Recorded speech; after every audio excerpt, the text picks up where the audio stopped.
Alléluia.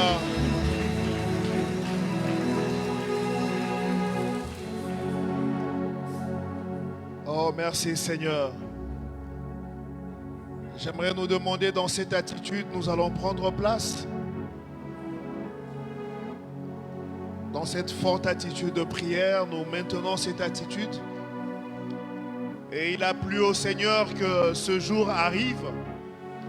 Ce jour où nous avons l'honneur et le privilège d'accueillir en ces lieux celui qui va nous nourrir de la sainte et sainte parole de Dieu. Il s'agit du docteur Janses Lusadusu Douma. Il est marié et père de famille. Il nous vient du centre Impact Ordre Divin, situé à Kasavubu. Nous allons l'écouter. Nous allons aussi écouter Dieu. Amen. Est-ce qu'il y a une personne qui est là pour écouter Dieu? Et sous vos acclamations, j'aimerais appeler et accueillir parmi nous le docteur Lusadusu Douma Janses avec des fortes acclamations que nous recevons chaleureusement à la maison.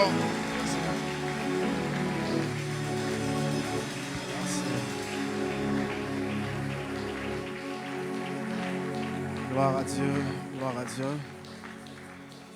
Que le Seigneur soit béni, que le Seigneur soit célébré. Rapidement, si on peut lire carrément la parole.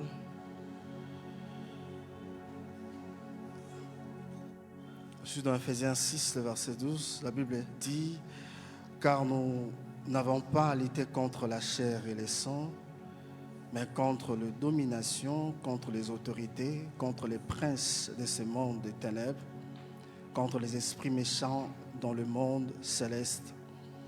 C'est pourquoi prenez toutes les armes de Dieu, afin de pouvoir résister dans le mauvais jour et tenir ferme après avoir tout surmonté. Tenez donc ferme et avouerez la vérité pour ceinture, revêtez la cuirasse de la justice, mettez pour chaussure à vos pieds le zèle qui donne l'évangile de paix.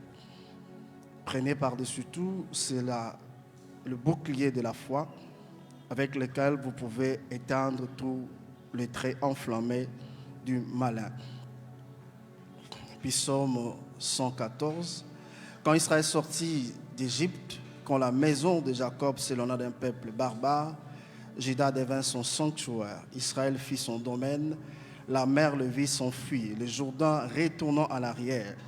Les montagnes sautèrent comme des béliers, les collines comme des agneaux. Qu'as-tu mer pour t'enfuir, Jourdain pour retourner en arrière? Qu'avez-vous montagne pour sauter comme de béliers et vos collines comme des agneaux? Tremblez devant le Seigneur, ô terre, devant le Dieu de Jacob, qui change le rocher en étang et le roc en source d'eau. 2 Rois 4:1, une femme d'entre les femmes de fils de prophètes cria à Élisée en disant « Ton serviteur, mon mari, est mort, et tu sais que ton serviteur craignait l'Éternel. Or, le créancier est venu pour prendre mes 2 enfants et en faire ses esclaves. » Élisée lui dit « Que puis-je faire pour toi? Dis-moi, qu'as-tu à la maison ?» Il lui répondit « Ta servante n'a rien du tout à la maison qu'un vase d'huile. » Il dit « Va demander en dehors des vases chez tous tes voisins et des vases vides et n'en demande pas en petit nombre. » Exode 17, 13. Et Josué vainquit Amalek et son peuple au tranchant de l'épée. L'Éternel dit à Moïse, écris cela dans le livre pour que les souvenirs s'en conservent, et déclare à Josué que j'effacerai la mémoire d'Amalek de dessus des cieux. Moïse bâtit là un autel et lui donna le nom l'Éternel ma bannière. Et dit parce que la main a été levée sur le trône de l'Éternel, il y aura guerre de l'Éternel contre Amalek de génération en génération. Prions le Seigneur. Seigneur, merci au Dieu pour ce temps que tu nous accordes pour parler de ta part. Nous te prions, Dieu Seigneur, de parler. Nous te prions, Dieu, d'élever ton nom et de glorifier le nom de Christ, au nom saint suprême de Jésus-Christ. À toi la gloire, à nous la domination, ainsi de déclarer Amen. Est-ce qu'on peut acclamer le Seigneur? Gloire à Dieu. Nous pouvons répondre nos places. Je bénis Dieu pour la vie, les moments et l'être. Et je célèbre Dieu pour la vie de notre papa, le révérend Francis Ngawala, qui nous a fait confiance de prêcher du haut de ses chairs, que la gloire le revienne à Dieu et à Dieu seul. J'ai toujours dit, papa Francis, c'est vraiment une école. Je prends à l'écouter, j'apprends à ses pieds et je continue à apprendre. Et tous les conseils qu'il me donne me facilitent la tâche. Je me rappelle en 2000, ça fait 13 ans, il m'avait donné un conseil et j'ai suivi ses conseils. Aujourd'hui, j'ai béni Dieu d'avoir suivi ses conseils. Alléluia. C'est quelqu'un qui est multidimensionnel.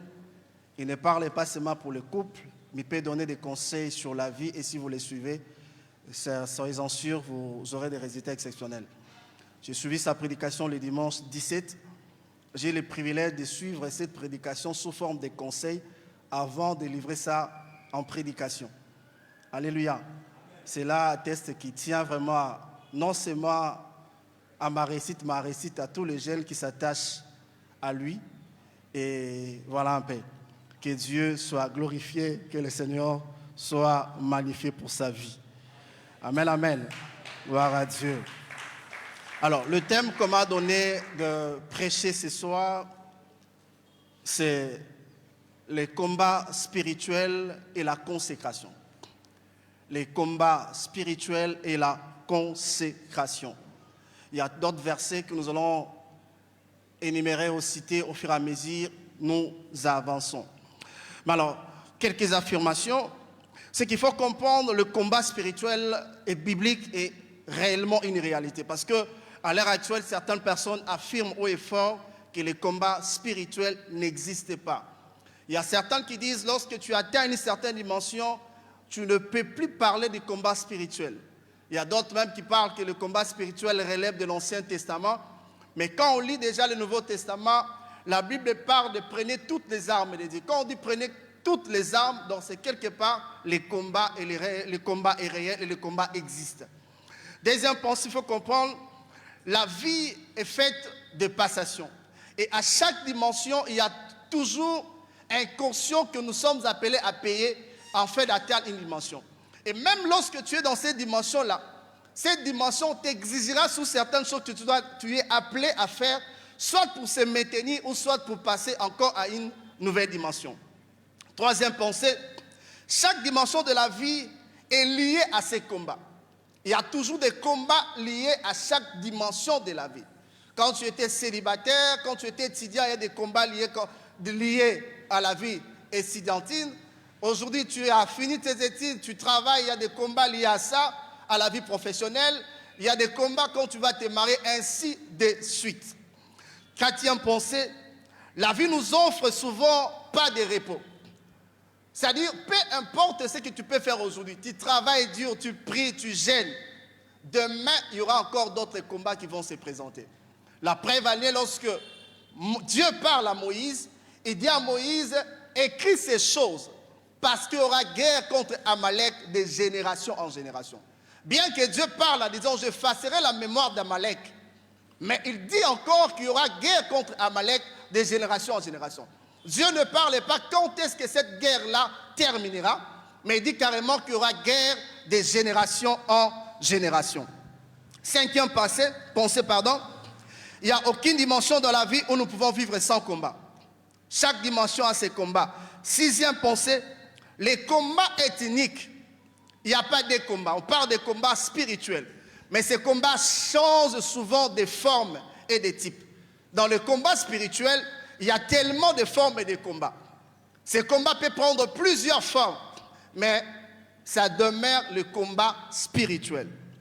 Car sixième de choses, bien que dans le combat, il y a des armes, chaque combat a une arme spécifique qu'on est appelé à utiliser pour passer à une nouvelle dimension, mais il y a aussi ce qu'on appelle des armes transversales. Des armes qu'on peut utiliser à n'importe quel combat. Si c'est le combat, je ne sais pas, de la fertilité, le combat au niveau professionnel, peu importe le combat, cette arme-là est efficace et lorsque nous l'utilisons, nous arrivons toujours à avoir le résultat. Et s'il faut parler de la définition des combats, quand on parle de combat spirituel, c'est une lutte pour concrétiser quelque chose. Quand on parle de combat, c'est l'ensemble des luttes ou des batailles. Mais quand on livre un combat, l'objectif est de soumettre la partie adverse. C'est ça qu'on parle de combat.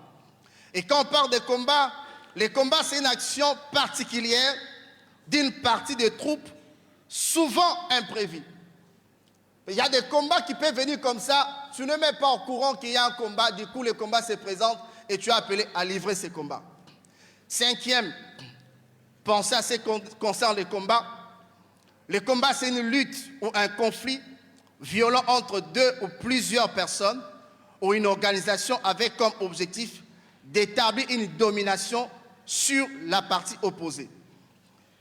Septième, quand on parle de combat comme définition, c'est aussi une lutte personnelle et spirituelle qu'une personne doit mener pour accomplir sa raison d'être ou sa mission divine en fait. Le fait qu'on a reçu un mandat de la part du Seigneur, le fait que nous sommes appelés, il y a des combats liés à notre appel, il y a des combats aussi liés à notre mandat. Et nous sommes appelés à livrer ce combat pour accomplir la mission que Dieu nous a confiée. Comme définition, quand on parle de combat, c'est le fait de libérer l'énergie pour soumettre la partie adverse. Dernière définition, quand on parle de combat, c'est une lutte qui se passe dans le monde spirituel dont les effets se manifestent sur le plan naturel. On parle de combat spirituel, les choses se passent dans le monde spirituel. Mais les effets sur le plan naturel, on peut sentir ces effets-là.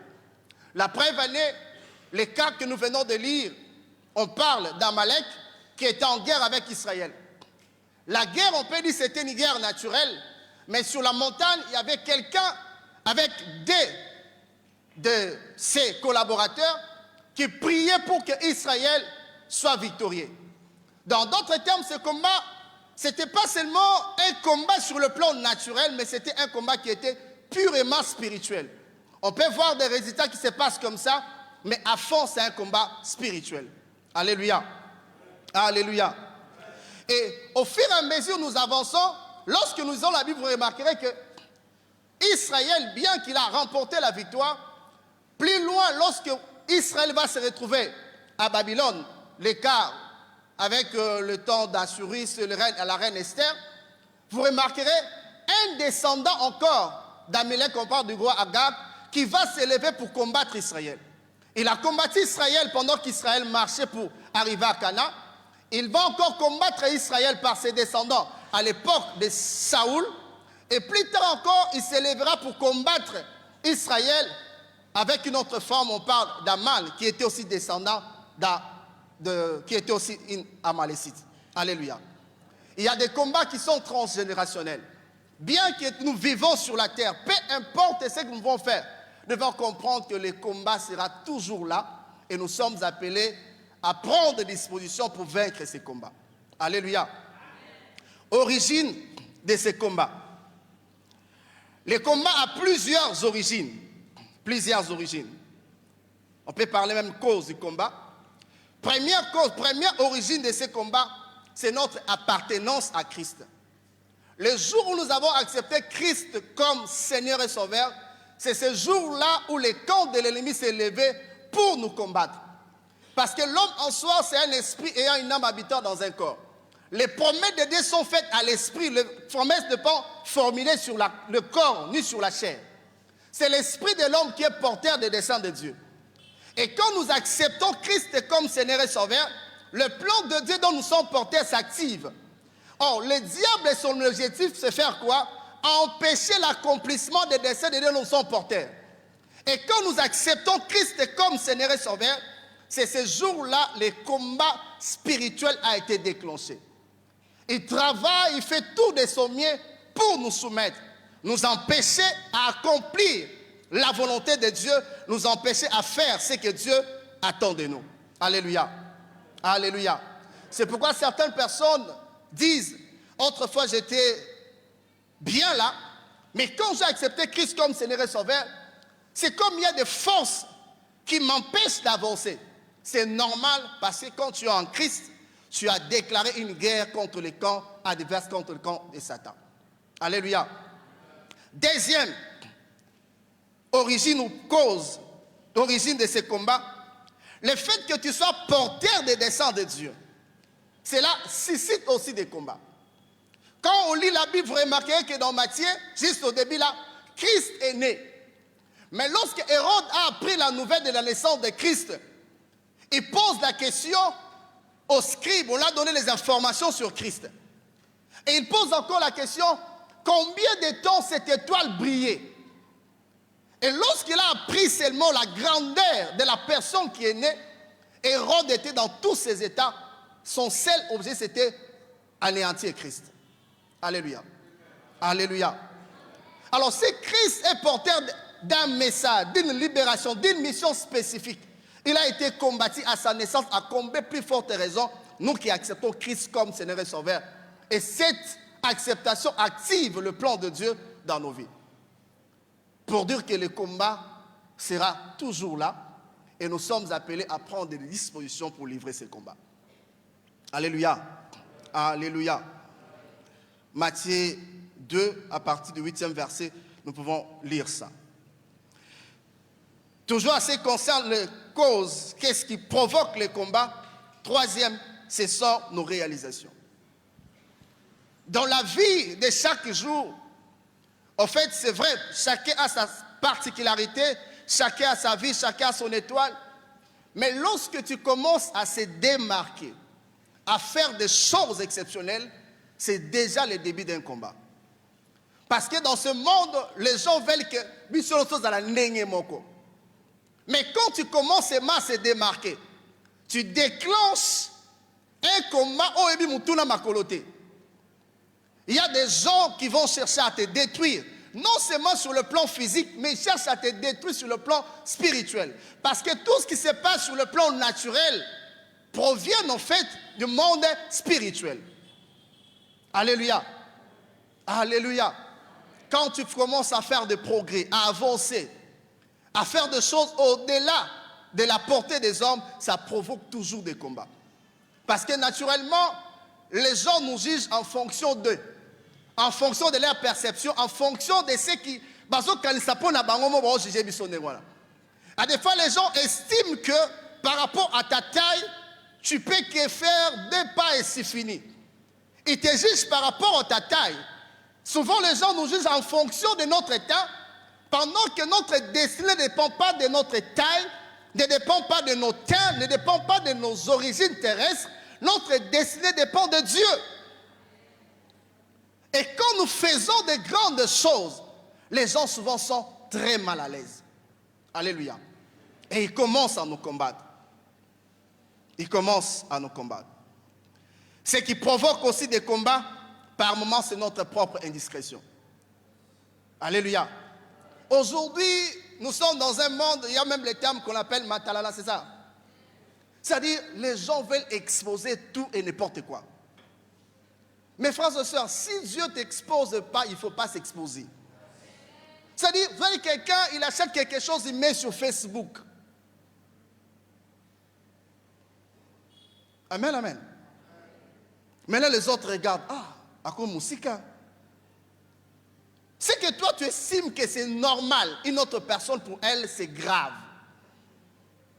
Et si à cause de cette publication, quelqu'un peut commencer à te combattre, il y a d'autres personnes qui peuvent aller même dans des forces occultes.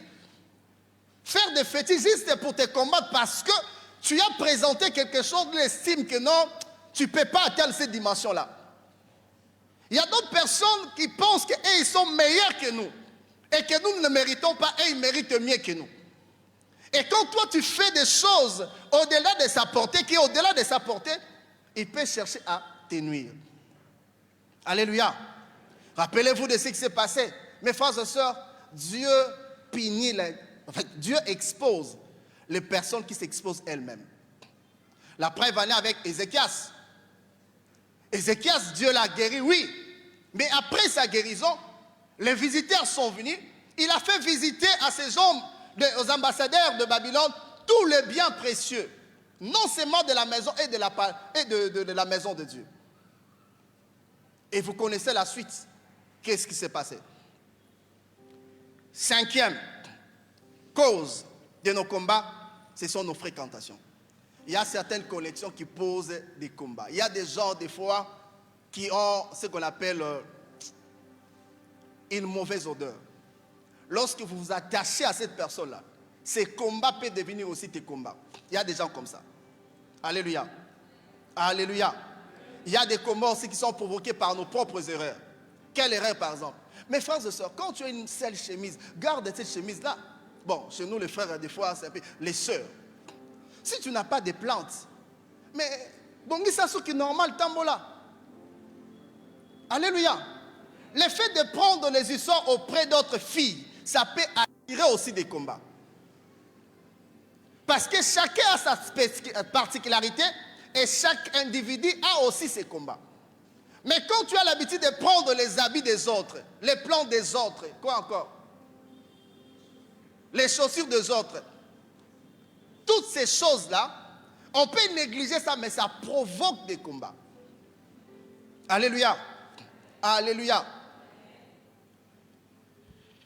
6e cause des combats, c'est aussi certaines œuvres d'art que nous amenons dans nos maisons. Vous savez, bon, je crois récemment quand papa venait, on a fait route ensemble, toi qui n'as vu mon compte. D'habitude, quand je voyage, à mon retour, j'achète quelque chose juste pour les souvenir au fait. Mais récemment, j'achète quelque chose, je mets dans mon sac, j'arrive, je place ça au salon. La nuit, je me réveille, l'habitude, je prie la nuit, je me réveille pour prier. Je n'arrive pas à prier. Alléluia. Et puis je dors. Quand je dors, du coup, je fais un rêve.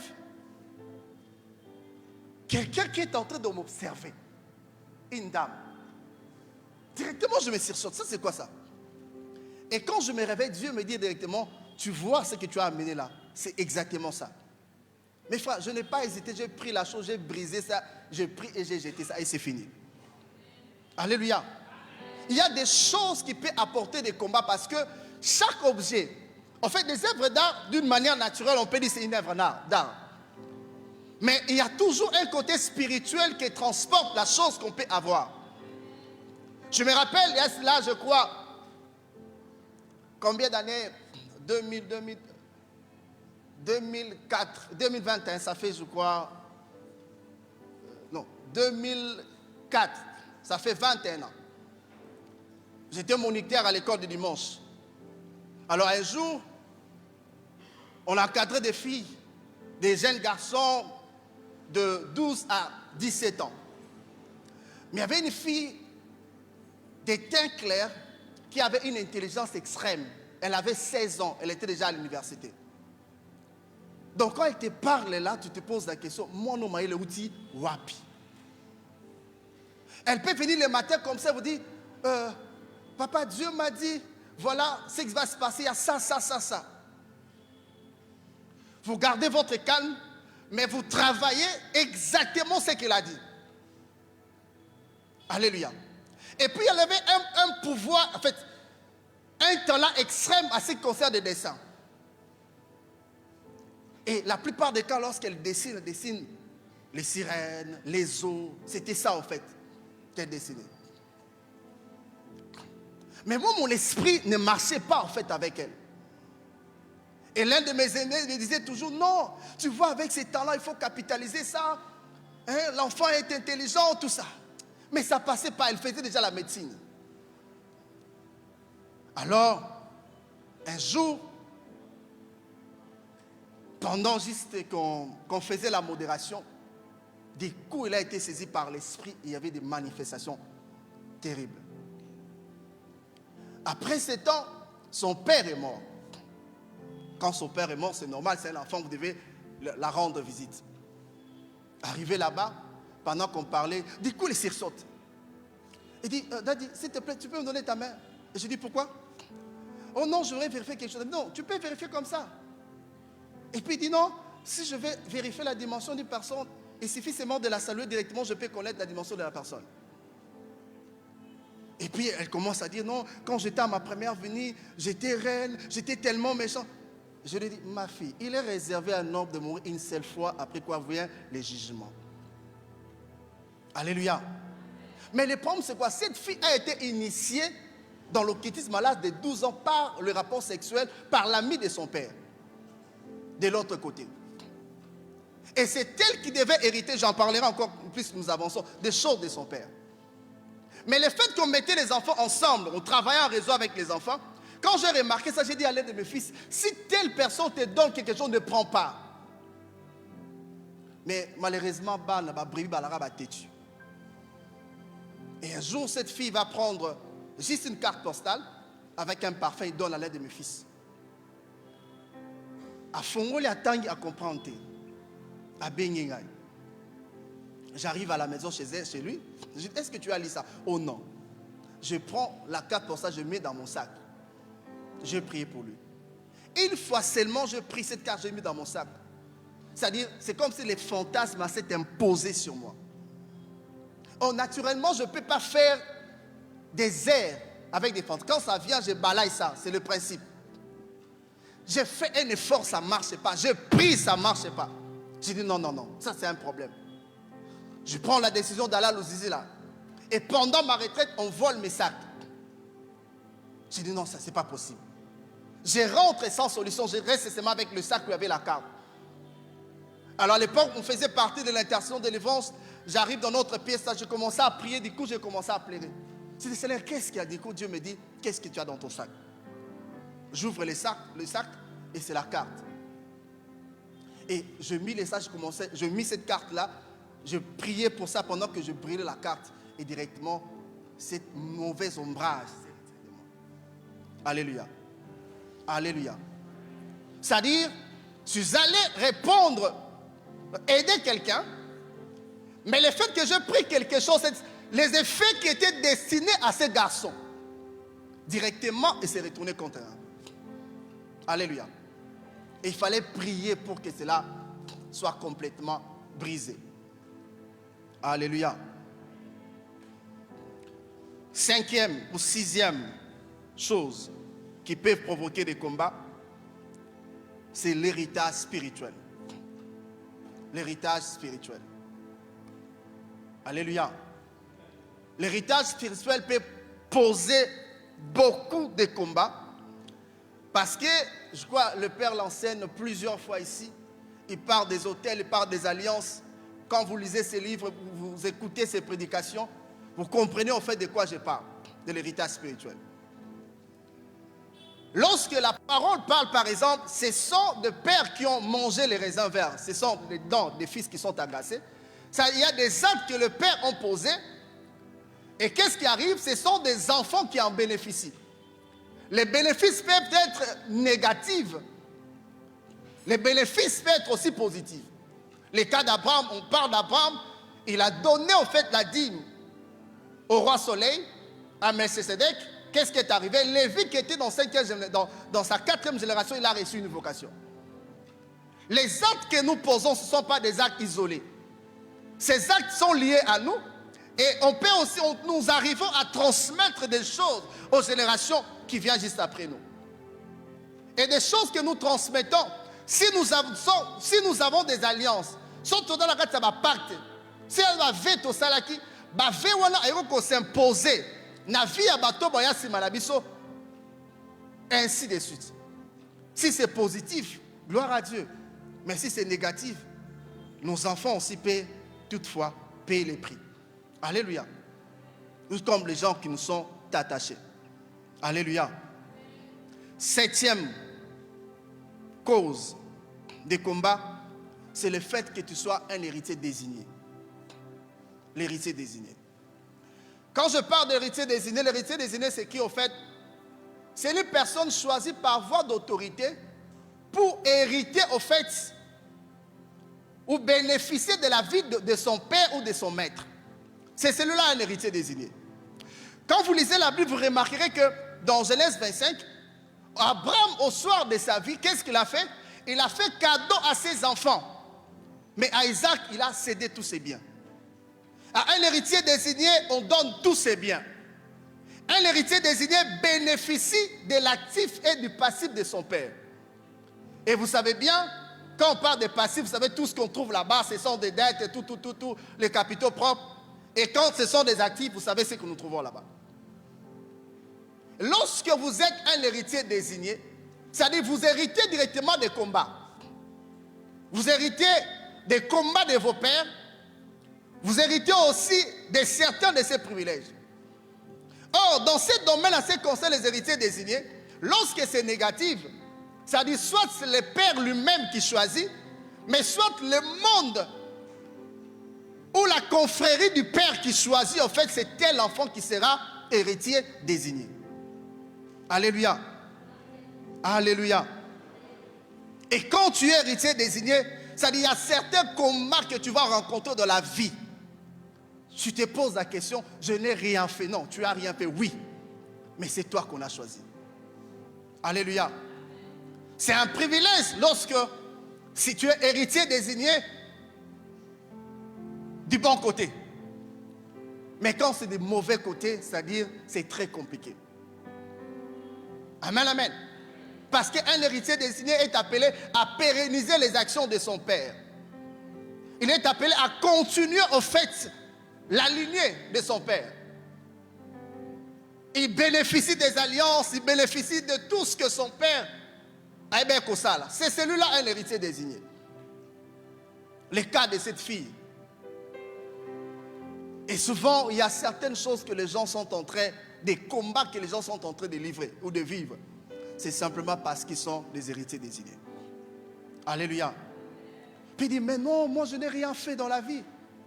Mais comment je peux vivre ça? C'est simplement parce que tu es héritier désigné. Alléluia. Alléluia.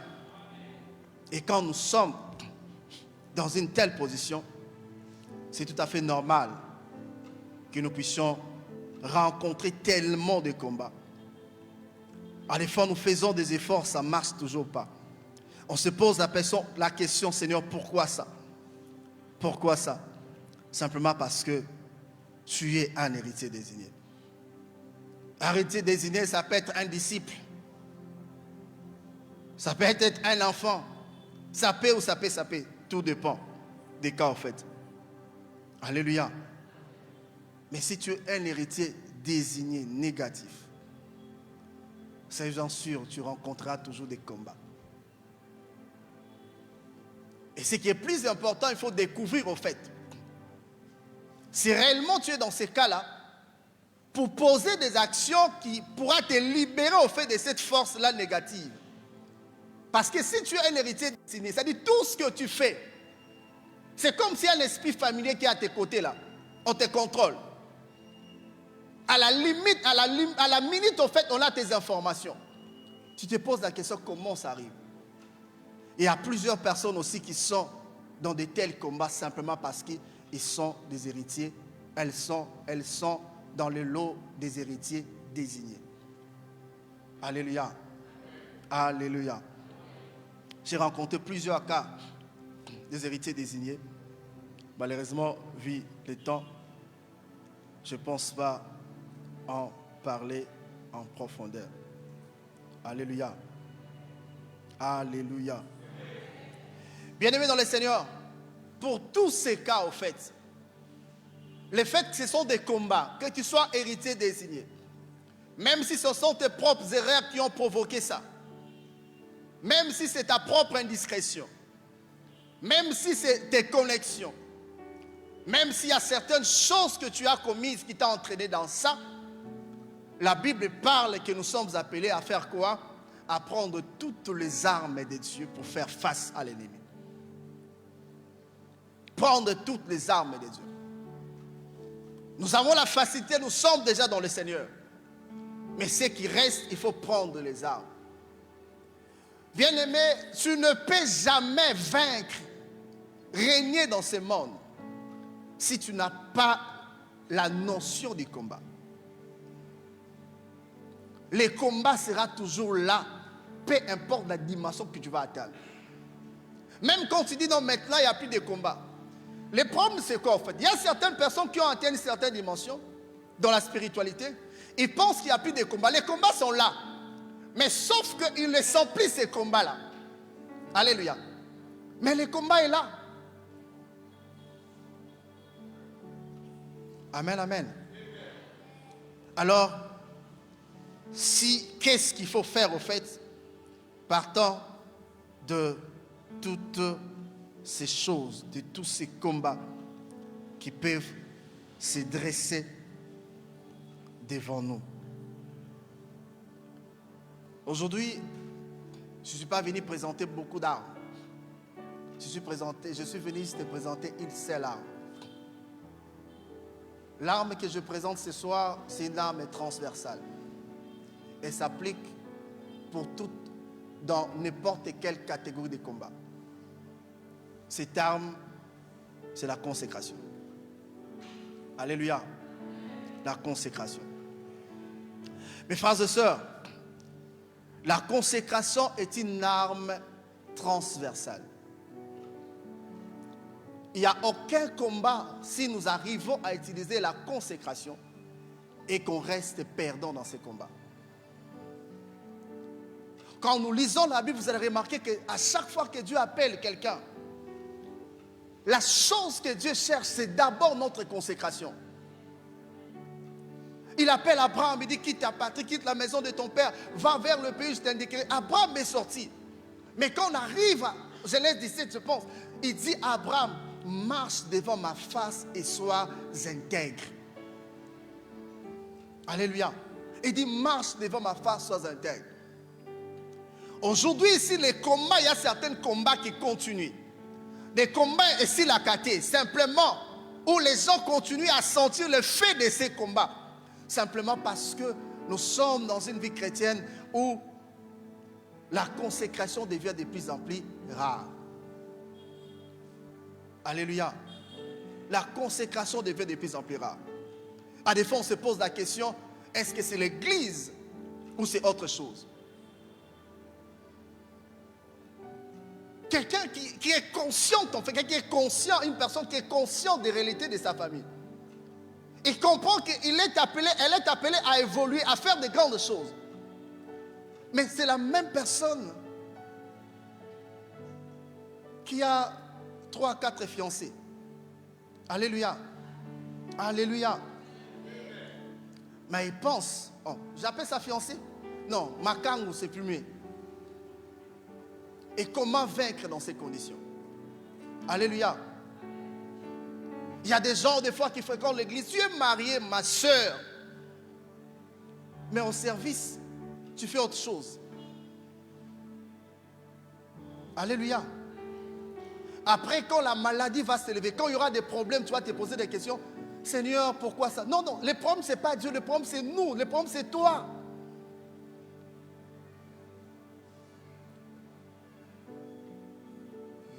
Le fait que le combat est de génération en génération, le fait qu'il y a des choses que nous sommes appelés à léguer, le fait qu'il y a certaines actions que nous posons auront des incidences sur nos enfants, sur les générations futures. Mes frères et sœurs, s'il y a une chose que nous devons lutter, c'est avoir la consécration, vivre la consécration. Quand nous lisons Paul dit, je tiens mon corps assujetti. Il dit, j'ai fait des efforts en fait. Il sait que la chair, elle est là. La chair, elle est là. Elle sait que toutes ces réalités sont là. Mais Paul dit, j'ai fait un effort d'assujettir mon corps. La consécration doit nous pousser à faire des efforts, à fournir des efforts. Plusieurs exemples que l'apôtre Paul parle. Il dit même ceux qui courent au stade, ils font tout ça pour obtenir une couronne corruptible, mais nous le faisons pour obtenir une couronne. Il parle de toutes ces choses. Il fait toujours allusion à la consécration. Les problèmes, ça devient de plus en plus rare. Raison pour laquelle vous remarquerez, on chasse un esprit aujourd'hui. Demain, cet esprit devient encore plus fort qu'hier. Pourquoi? Parce que le problème se situe au niveau de la consécration. Alléluia. Au niveau de la consécration. Dieu a dit à Abraham, marche devant ma face et sois intègre. Sois intègre. Quand on parle de la consécration, c'est le fait de dédier ta vie ou quelque chose à Dieu. Tu dis, Dieu, telle chose, moi, je ne le ferai pas à cause de toi. C'est ça la consécration. Dans Romains 12, la Bible dit, offrez vos corps comme un sacrifice vivant, saint et agréable à Dieu, ce qui sera de notre part un culte raisonnable. Dieu cherche encore des personnes qui peuvent consacrer leur vie à Christ. Dieu cherche encore des personnes qui peuvent dire, Seigneur, je te donne mon corps. Dieu cherche encore des personnes qui peuvent s'élever en disant, tel que je suis ici, aucun homme ne touchera mon corps s'il ne m'épouse pas. Dieu cherche encore des hommes qui peuvent dire, kaka moi si on a au bala, jour à nuit de non, soit ndaroye banzo tolangai. Alléluia. La consécration. S'il y a tellement de combats parce que la consécration fait défaut. La consécration fait défaut. C'est qu'il faut comprendre. La consécration marche toujours avec des sacrifices. Dans la vie, il y a des choses que nous sommes appelés à sacrifier si nous voulons avoir la victoire. C'est bien bon, Moïse était là avec Hur et Aaron sur la montagne. Josué était sûr dans la vallée. Mais ce que Moïse faisait, ce n'était pas...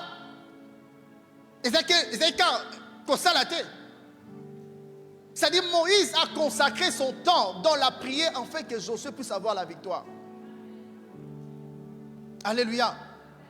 Nous avons des fois des gens qui prient simplement lorsqu'il y a un problème.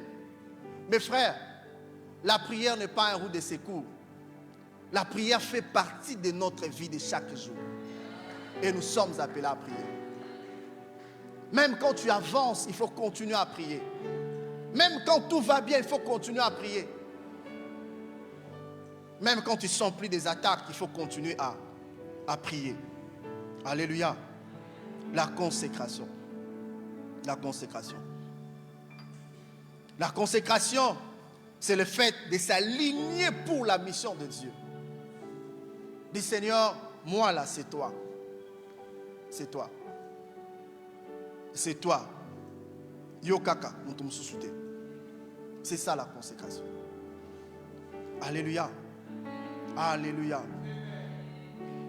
Mes frères et sœurs, si nous voulons avoir la victoire, nous devons apprendre à donner nos vies comme un sacrifice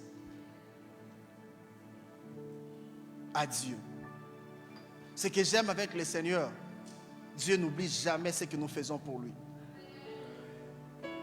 Quand tu consacres une partie de ta vie, un aspect de ta vie à Dieu, quand tu consacres ta virilité à Dieu, tu consacres ta virginité à Dieu, tu consacres ton corps à Dieu, tu consacres ton argent à Dieu, mes frères et sœurs, Dieu fera toujours quelque chose.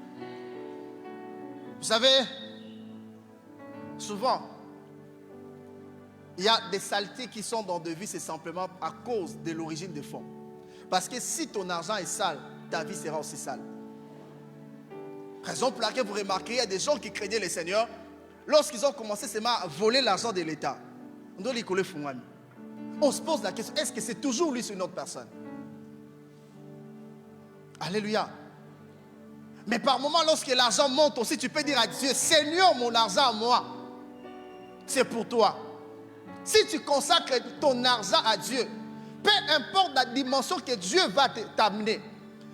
Parce que vous savez, quand l'argent est au matin, tu es sans batbalia, on peut vraiment ébeler. Bon côté. Maintenant, quand tu distribues ça, il y a d'autres personnes qui peuvent chercher à avoir plus. C'est naturel. Vie et salamandé, voilà. Mais si tu prends ton argent, tu dis Seigneur, mon argent c'est pour toi. Mon frère, ma soeur, au sein d'un bousou batté. Même quand tu arrives dans un endroit où tu es seul, mais le fait que tu sais que ton argent est consacré à Dieu, tu auras toujours des réserves avant de faire quoi que ce soit. Alléluia. Parce que tu sais que si je suis ce que je suis, c'est Dieu. Et cet argent, c'est à Dieu. Si ton argent est consacré à Dieu, l'argent n'amènera pas l'orgueil dans ta vie. Il y a des gens de biens matériels. On m'a dit qu'un avion n'a pas la business class. On tient mon apporteur, c'est vrai que non, on m'a la business class. Et pour se mettre bien, on bien là, il faut se mettre nous la 3-4 000 T. On sait qu'il y a surclassement, mais maquillé. Alléluia.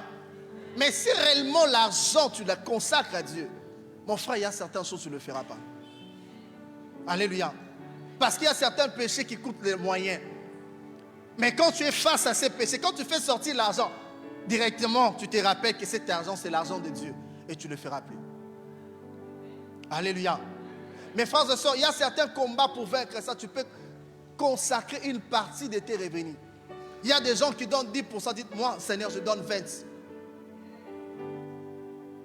Amen, amen. Et quand tu le fais, cet argent va lutter, parler en ta faveur. Alléluia. Alléluia. Les bienfaits de la consécration.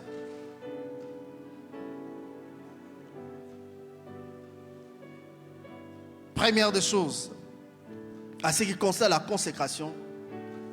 consécration travaille en notre faveur, même au-delà de nous.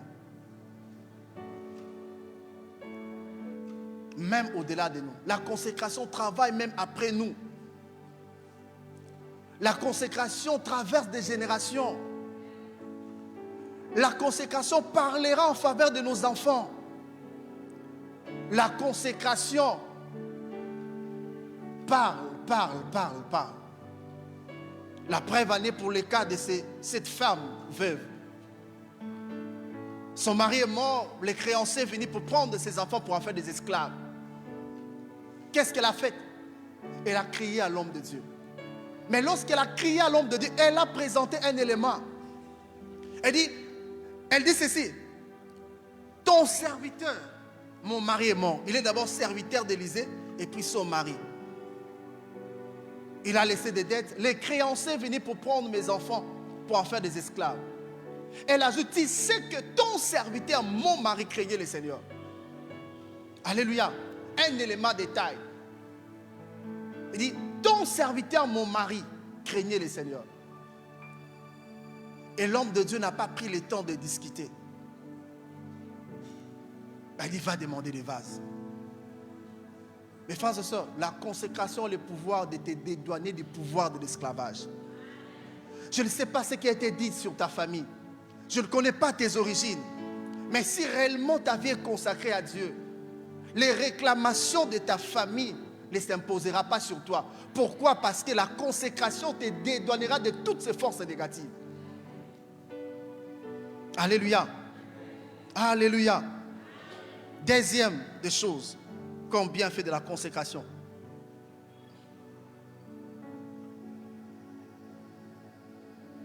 Ce qu'il faut comprendre, mes frères et sœurs, dans le monde spirituel, il n'existe pas des actions isolées. Toute action que tu poses aura toujours des incidences. Parce que les actions en soi sont des semences. Alléluia. Mais ce qu'il faut comprendre en ce qui concerne la consécration a le pouvoir de vous accorder la bénédiction. Exode 32, 9, Moïse dit aux Lévites: consacrez-vous aujourd'hui à l'Éternel en sanctifiant vos fils et vos frères, afin qu'il vous accorde aujourd'hui une bénédiction. Quand tu te consacres à Dieu, c'est alors que tu auras une bénédiction. Souvent, l'atmosphère, certaines atmosphères même familiales, il y a certains qui sont à des fois pollués. Il y a tellement de réalités. Mais la consécration fera en sorte que la bénédiction te localise. Troisième vérité. La consécration empêchera tes ennemis empêchera la divination, l'achantement de s'abattre sur toi. Dans Nombre 23-24, Israël était à la vallée. Sur la montagne, il y avait Balaam et Balak. Tout ce que Balaam cherchait à avoir, ne fût-ce qu'une petite couverture, petite fenêtre pour maudire Israël. Mais à chaque fois qu'il cherchait, il y avait une barrière. Il a élevé des autels de la sorcellerie. Il a travaillé pour entrer en contact avec les esprits, afin qu'il puisse trouver juste une brèche pour maudire Israël. La Bible dit, malgré qu'il faisait ça, il n'y avait que des paroles de bénédiction qui sortaient de sa bouche.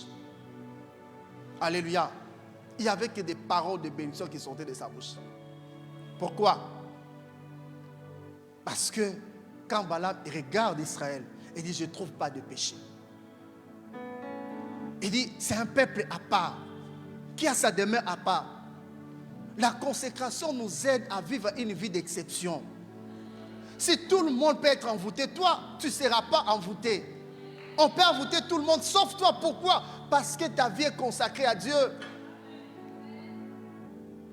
Parce que ta vie est consacrée à Dieu. Ce qu'il faut comprendre encore, c'est qu'on sait la consécration, quatrième vérité. La consécration a le pouvoir de faire taire les combats. De faire taire les combats. Je ne sais pas qu'est-ce que tu es en train de traverser. Je ne sais pas quels sont tes combats. Je ne connais pas les combats de ta famille. Ce n'est pas les combats liés à ta destinée. Mais si seulement tu arrives à faire quoi? À te consacrer à Dieu. Mon frère, ma soeur, Dieu va faire taire tous les combats qui se dressent devant toi. Cinquième vérité. Comme bienfait de la consécration. Non seulement la consécration a un pouvoir libérateur, mais la consécration fera de toi la bouche de Dieu. La Bible dit, si tu sépares ce qui est vide et ce qui est précieux, tu seras comme ma bouche.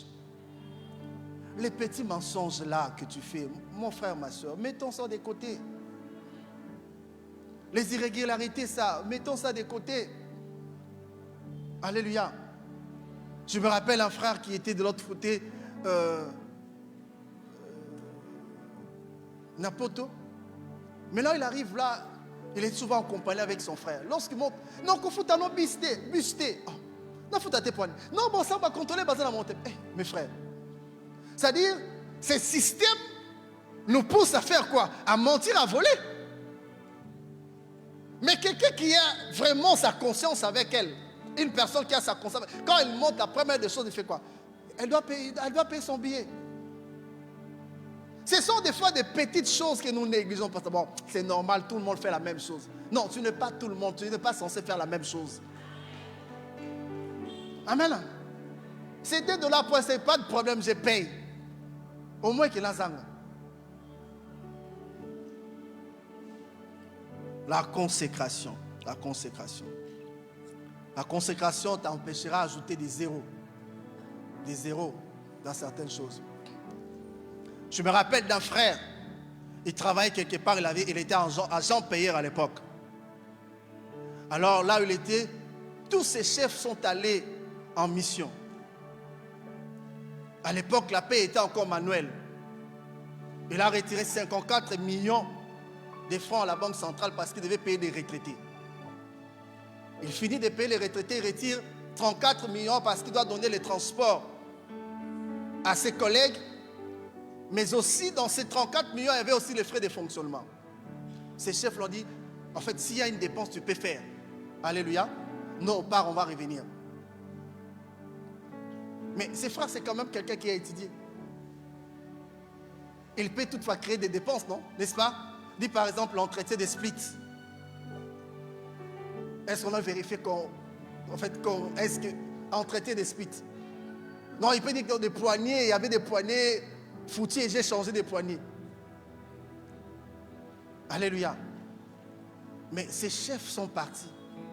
De la même manière qu'ils ont laissé l'argent, il a laissé l'argent comme ça. L'autre, quand il est revenu, il était encore à l'aéroport. Il dit, attends-moi, il arrive comme ça, ouvre le coffre, l'argent est là. Il pense, mais ce garçon, il est comment? Alléluia. Il dit lui-même, ce garçon est comment? À tel instant, dans le jour qui vient, lorsque il y a eu d'autres fonctions, ces chefs continuent à réclamer ces garçons. Non, renvoyez-moi ces garçons. Je vais être avec lui. Mais c'est les garçons qui refusent. Non, je ne peux pas continuer toujours à être derrière et travailler dans l'argent. Alléluia. C'est ça la consécration. Mes frères et sœurs, une vie à Matalana, vis ta vie normalement. Aux gens la pensé à la sabatute ko komito koki. Si quand Nzambe ndasani atombola yo. Mais pour que Nzamba tombola yo, zala na kati ya nani ya bokobuli sama, c'est sa consécration. C'est alors qu'on peut vivre de grandes choses. Alléluia. Alléluia. Job dit par exemple, je fais un pacte avec mes yeux, je ne regarderai pas la Vierge. Job savait ce qu'il faisait. Il connaissait quelque chose. 7e, la consécration a le pouvoir de te dédouaner du pouvoir de la des répétitions des échecs répétés. Tu échoues aujourd'hui, tu échoues demain, tu échoues le lendemain. Non. La vie, le temps passe si vite. Job dit, la vie c'est comme la navette de Tisserand, ça part vite. Et nous sommes appelés à gagner le temps. Quand les choses ne marchent pas, on doit se remettre en cause. Alléluia. S'il y a des choses qu'on doit réparer avec le Seigneur, il faut réparer. Il n'y a pas la victoire dans le péché. Il n'y a pas le succès dans le péché. Aujourd'hui, tu peux penser que non, tu as réussi. Mais demain, tu seras surpris comment est-ce qu'il y aura des réclamations. Alléluia. Mes frères, dans cette vie, moi j'ai vu quelqu'un rouler avec des voitures, c'est-à-dire en sachet, au 4 sachets. Au côté de la bureau, ça a bénika tiroir appuyé sur bloc qui est bon. Mais j'ai vu encore la même personne commencer à faire les pieds. Alléluia. Faire les pieds. Je me pose la question, Seigneur, comment cela est arrivé? Il avait des maisons qu'il a achetées à lui mettre à ma campagne, mais il a tout perdu. Mais que dit la Bible? La Bible dit à ce qui concerne les justes. David dit, j'étais jeune, je vieillis. Je n'ai jamais vu un juste abandonné, ni sa postérité mendiant son pain. Si tu es attaché à Dieu, même quand c'est dur, il y aura toujours quelque chose que Dieu va te donner. Si tu es attaché à Dieu, même quand la RDC, il y a la souffrance, on dit que non, les dollars, heureusement maintenant c'est stable. Le dollar c'est à 40, mais si tu es attaché à Dieu, Dieu te donnera toujours. Il y aura une petite fenêtre qui fera en sorte que toi tu manges. Alors ne cherchez pas à faire de n'importe quoi. Ton corps n'est pas une marchandise. Ton âme ne supporte pas des mensonges. Le vol t'amènera à rien. Mais si tu t'attaches à Dieu, c'est alors que tu peux avancer et vivre de grandes choses. Alléluia. Alléluia. Gloire à Dieu. Pour finir, quelques domaines que nous pouvons consacrer à Dieu.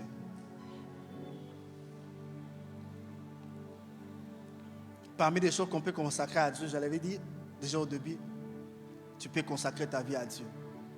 Simplement dire à Dieu, je me donne à toi. Seigneur, je prends la décision de tout lâcher. Alléluia. Tu peux consacrer ton argent à Dieu. Et Seigneur, mon ensemble, n'importe quoi. Prends seulement une décision et Dieu fera le reste. Quand vous lisez la vie de Jaïbet, Jaïbet a fait une prière spéciale. C'est-à-dire, si tu me bénis, si tu étends mes limites, si tu fais que je sois pris dans la souffrance, et Dieu l'a accordé. La consécration passe souvent par des vœux. Tu dis, Seigneur, si tu me donnes, voici ta part. Si tu me délivres de telles choses, voici ce que je vais faire. Si tu fais quelque chose, voici ce que je vais faire. Il y a un moment, je traversais des moments très difficiles. très, très, très, très difficile. Il y avait la répétition des échecs dans un domaine de ma vie. Si c'est pour parler des bienfaits de la consécration. Alors j'ai décidé de faire comme tout le monde. Je jouais en fait dans des relations amoureuses. Père Franck connaît bien l'histoire. Alors j'ai décidé de faire comme tout le monde. Je sors du bureau, je prends le transport, j'arrive là où on a construit Ecobank. À l'époque, je crois que c'était Infotex, quelque chose comme ça. Pendant que je traversais le boulevard, j'arrive seulement au coin là. Il y avait un arrêt là-bas. Il y avait plusieurs personnes. Quand directement une dame élève sa voix, si tu pèches, tu le plies sous l'autorité de Dieu.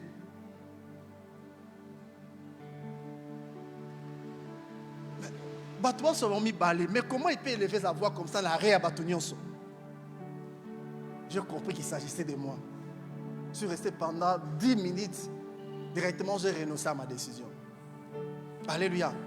Tu peux croire que tu es en train d'évoluer, mais en vrai, tu ne plies sous l'autorité de Dieu. Et si tu ne plies sous l'autorité, une fois que tu ne plies sous l'autorité de Dieu, c'est l'ombrage de Dieu s'est retiré de toi. Or, l'ombrage de Dieu couvre nos fautes, enfin, couvre nos vides. L'ombrage de Dieu peut t'accorder des choses sans la participation des hommes. Mais si tu commences à pécher, c'est compliqué. Tu peux donner ta vie à Dieu, consacrer ta vie. Tu peux consacrer tes finances. Tu peux consacrer ta bouche. Alléluia. Il y a des bouches aujourd'hui, on se pose la question, la distinction, il n'y a plus la distinction entre la bouche des païens et la bouche des chrétiens. Les chrétiens sont dans le commérage, les païens sont dans le commérage, les chrétiens sont dedans aussi. Les païens sont dans les mensonges, les chrétiens sont dedans. On se pose la question. Mais tu peux consacrer ta bouche à Dieu. Alléluia. Tu peux consacrer aussi ta garde-robe à Dieu. Ma maman, vous êtes là. Les sœurs, vous pouvez aussi consacrer votre garde-robe à Dieu. Souvent, les mamans, ils ont des garde-robes pour l'église, les garde-robes pour Baboum. Tu peux arriver dans une fête, seulement la sœur là que tu connais, parle la langue, le prie, tout ça. Mais Doniti, ah ouais. Alléluia.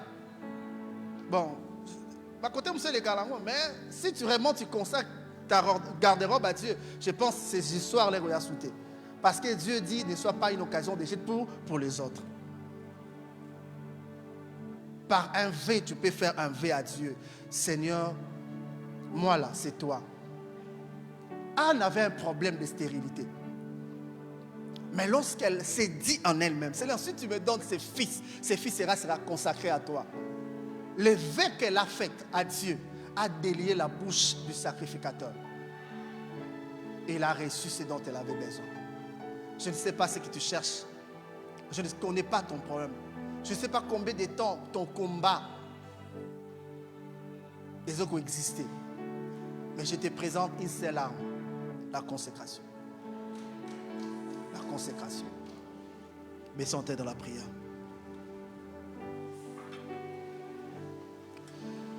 J'aimerais qu'on prie Dieu. Et pendant que nos yeux sont fermés, j'aimerais que tu parles là-dessus. Tu es là, peut-être tu te dis, mon frère, j'ai écouté, mais j'ai fait des efforts. Je n'arrive pas à me libérer de cette histoire. Un péché ou une histoire qu'on n'arrive pas à se libérer finira par nous détruire. Nous parlons du percer. C'est le percer, séminaire du percer. J'aimerais te dire que tu peux percer aussi. Percer veut dire aller au-delà, au fait. Il y a un pouvoir qui fera en sorte que tu puisses aller au-delà, de traverser. Tu peux prendre la décision aujourd'hui, Seigneur, je te donne mon corps. Personne ne fera de mon corps un instrument de plaisir, un jouet. Un homme peut s'élever aujourd'hui en disant, Seigneur, je te donne ma chasteté. C'est vrai que c'est dur, c'est vrai que c'est fort. Mais je sais, tu peux faire quelque chose pour moi. Si tu es là, tu es dans la catégorie des personnes qui estiment qu'ils ont quelque chose à donner à Dieu. À toi, je te demanderai de se tenir debout. On va prier avec toi. Je ne sais pas ce que tu veux donner à Dieu. Tu peux dire, Seigneur, je te donne une partie de mes revenus. C'est toi. Dis, Seigneur, je te donne mon corps. Je prends la décision que l'homme, après les jours, il y a nuit de noces. Dieu fera le reste. Je veux dire, Seigneur, je te donne ma chasteté. Peu importe, dans un monde, on a comme un précédent mariage, on a utilisé un pour et Dieu va t'accorder ce dont tu as besoin. Tu as quelque chose à donner à Dieu. Gloire à Dieu. Gloire à Dieu. Alors tu peux prier Dieu là où tu es. Tu commences à dire à Dieu, Seigneur, je prends la décision de te donner tel aspect de ma vie. Je prends la décision de te donner ma virginité. Je prends la décision de te donner ma chasteté. Je prends la décision de te donner mon temps. Je prends la décision de te donner ma bouche. Je prends la décision de te donner mes yeux. Il y a certains combats qu'on aurait marqué en ressuscité. Tu vivras normalement. Des combats peuvent venir, mais les degrés de ta consécration, les degrés de ta purification, les degrés de ta sanctification, les degrés de ton intégrité fera en sorte que l'intégrité parlera en ta faveur. Est-ce que tu peux commencer à prier Dieu? Dis à Dieu, je te donne tout. Je te donne tout.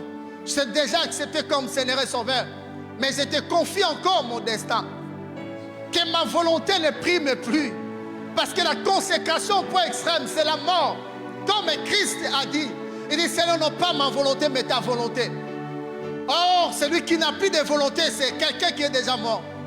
Prie Dieu que Dieu t'aide à atteindre cette dimension.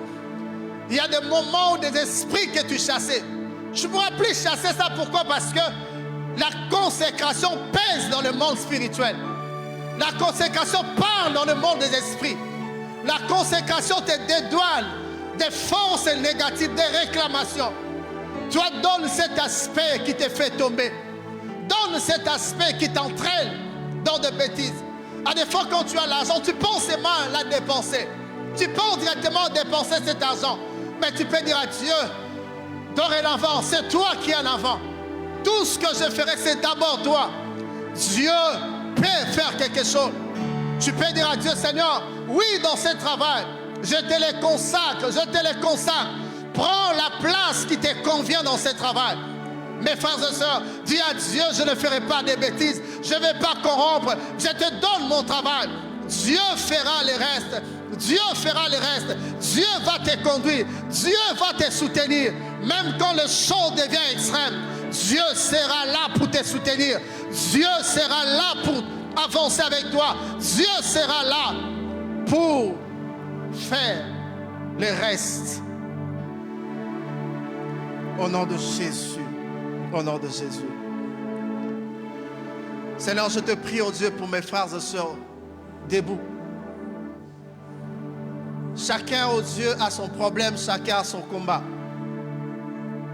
Ils se sont levés devant toi, non pas devant moi.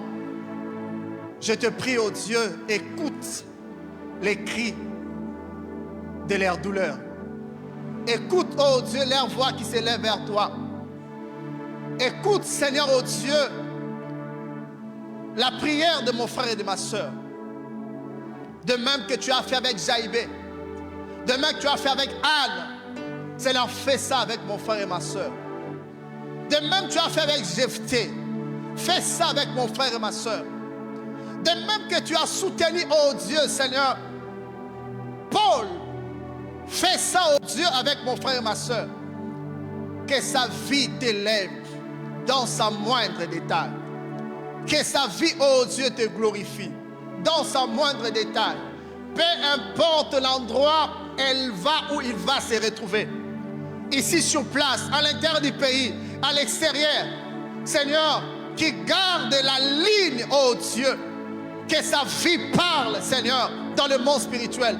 Que ses combats, oh Dieu, Seigneur, esquoient à cause il y a décision à jouir. Seigneur, que cette décision soit une caution dans le monde spirituel. Afin qu'à chaque fois, oh Dieu, les esprits s'élèveront. À chaque fois que les problèmes s'élèveront, Seigneur, qu'il soit épargné. Qu'il soit épargné. Qu'elle soit épargnée. S'il y a des forces négatives familiales, Seigneur, qu'elles ne soient pas comptées dans ces choses. S'il y a des choses qui réclament certains domaines de la vie, oh Dieu, de sa famille, Seigneur, qu'il ne soit pas dans ces lots-là, qu'elle ne soit pas dans ces lots. Au nom de Jésus. Au nom de Jésus. On se lève.